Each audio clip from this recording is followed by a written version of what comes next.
Iran, Israel మధ్య యుద్ధం భీకర స్థాయికి చేరుకుంది. రెండు దేశాలు పరస్పరం దాడులు చేసుకుంటున్నాయి. నిన్న ఇజ్రాయెల్ మీద క్షిపణుల దాడులు చేసింది ఇరాన్. దానికి ప్రతిదాడిగా ఇజ్రాయెల్ రెచ్చిపోయింది. ఇరాన్ పై ఇజ్రాయెల్ క్షిపణుల వర్షం కురిపిస్తోంది. తాజాగా ప్రభుత్వ మీడియా సంస్థను టార్గెట్ చేసింది. ఇరాన్ టీవీ స్టూడియోలో యాంకర్ న్యూస్ చదువుతుండగానే ఇరాన్ క్షిపణి దాడి చేసింది. ఇక న్యూస్ చదువుతున్న యాంకర్ సహర్ ఇమామి దాడికి భయపడి లైవ్ లో నుంచి పరుగులు తీశారు.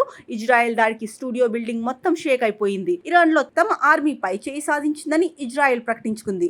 ఇక అప్పటి నుంచే ఇరు దేశాల నడుమ వైరం ముదిరింది. ఒక దేశంపై ఇంకొకటి క్షిపణుల దాడులు చేసుకుంటున్నాయి. దీంతో ప్రపంచమంతా అశాంతి వాతావరణం రేకెత్తేలా కనిపిస్తోంది. చరిత్రలో జరిగిన యుద్ధాల్లో ఈ రెండు దేశాలు కీలకంగా ఉన్నాయి. ప్రస్తుతం ఈ రెండు దేశాల నడుమ భీకర వాతావరణం కనిపిస్తోంది. ఎప్పుడు ఎటు నుంచి దాడి జరుగుతుందో అని రెండు దేశాల ప్రజలు వణికిపోతున్నారు.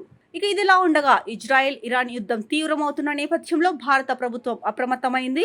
ఇరాన్ లో ఉన్న భారతీయుల తరలింపుకు చర్యలు ప్రత్యేక ఆపరేషన్ చేపట్టింది.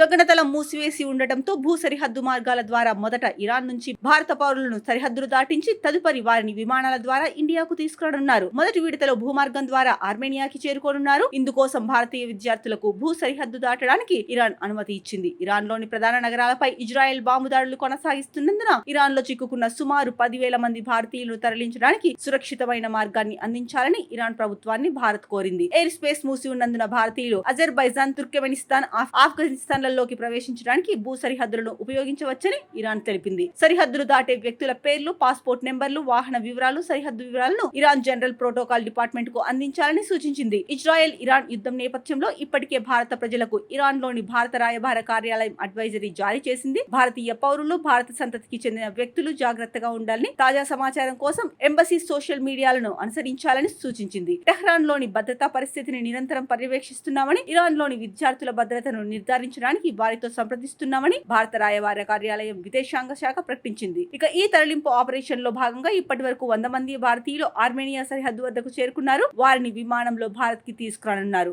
ఇరాన్ లోని భారత రాయబార కార్యాలయం విద్యార్థులను సురక్షిత ప్రదేశాలకు తరలిస్తోంది. సహాయం కోసం హెల్ప్ లైన్ నెంబర్లు ఏర్పాటు చేసింది. భారత రాయబార కార్యాలయం మొదట తెహ్రాన్ నుండి విద్యార్థులను కోమ్, యాజ్ద్ వంటి సురక్షిత ప్రదేశాలకు బస్సుల ద్వారా తరలిస్తోంది. ఇప్పటి వరకు 600కు పైగా విద్యార్థులను సురక్షిత ప్రాంతాలకు తరలించారు. అత్యవసర సహాయం కోసం హెల్ప్ లైన్ నెంబర్లు +98 9128 109115 +98 9128 109109 ఏర్పాటు చేసింది. ఇక టెలిగ్రామ్ గ్రూపులు క్రియేట్ చేసి గూగుల్ ఫామ్ ద్వారా భారతీయుల వివరాలను సేకరిస్తోంది.